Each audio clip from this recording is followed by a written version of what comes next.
Kagabi pa lamang ay mahaba na ang pila ng mga debotong makikiisa sa pahalik.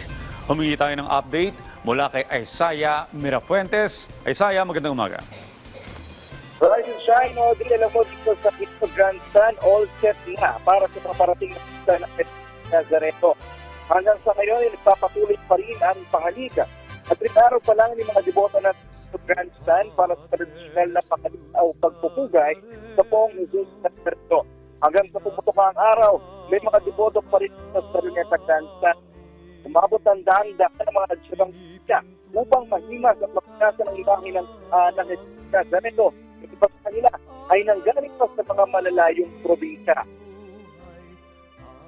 Importante po para sa amin yung gabay na kanyang binibigay po. Kumbaga, nagiging tuloy ko po siya sa aking mga pangarap. Kung may dapat man po akong pagsabihan ng aking problema, sa kanya lang po ako lumalapit. January 9 o mismong araw ng translasyon, may dinigara naman ang malaki na sporting active sa Maynila.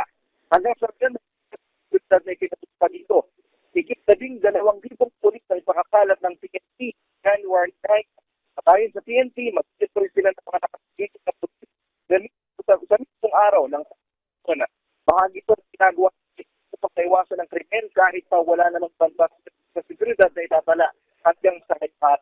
Habang paalala naman ang simbahan sa mga nakapila sa pahalik na huwag magtulakan. Audrey, alas 12 ng hapit kanina nagsimula ang pahalik ng Jesus Nazareno. Naging mapayapa naman ito at hindi nagdulot ng pagsuwan. Yan doon ang update mula dito sa Cristo Grandstand. Balik mo na sa iyo, Audrey. Maraming salamat, Isaiah Mirafuentes.